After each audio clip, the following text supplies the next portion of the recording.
مصطفیٰ جان رحمت پہ لاکھوں کروڑوں اربوں درود و سلام۔ بسم اللہ الرحمن الرحیم۔ السلام علیکم ورحمۃ اللہ وبرکاتہ۔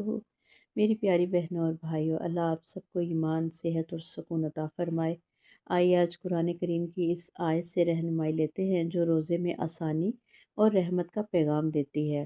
سورہ بقرہ آیت نمبر 184۔ ترجمہ: یہ روزے چند گنتی کے دن ہیں، پھر تم میں سے جو بیمار ہو یا سفر پر ہو تو وہ دوسرے دنوں میں گنتی پوری کر لے، اور جو لوگ شدید مشقت کے باعث روزہ رکھنے کی طاقت نہ رکھتے ہوں ان پر فدیہ ہے، ایک مسکین کو کھانا کھلانا، اور جو خوشی سے نیکی میں اضافہ کرے تو یہ اس کے لیے بہتر ہے، اور اگر تم روزہ رکھو تو یہ تمہارے لیے بہتر ہے اگر تم جان لو۔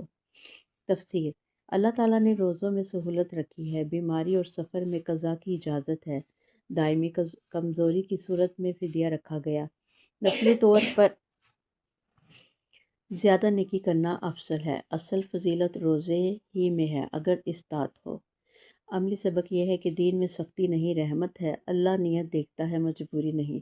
اپنی حالت کے مطابق اللہ کی اطاعت کریں، آسانی کو غنیمت جان کر شکر ادا کریں۔ حدیث مبارکہ: رسول اللہ صلی اللہ علیہ وسلم نے فرمایا، اللہ تعالیٰ نے مسافر سے روزہ اور آدھی نماز معاف کر دی ہے، اور حاملہ اور دودھ پلانے والی سے روزہ معاف فرمایا ہے۔ سنن ترمذی۔ یہ حدیث واضح کرتی ہے کہ شریعت میں انسان کی طاقت اور حالت کا پورا خیال رکھا گیا ہے۔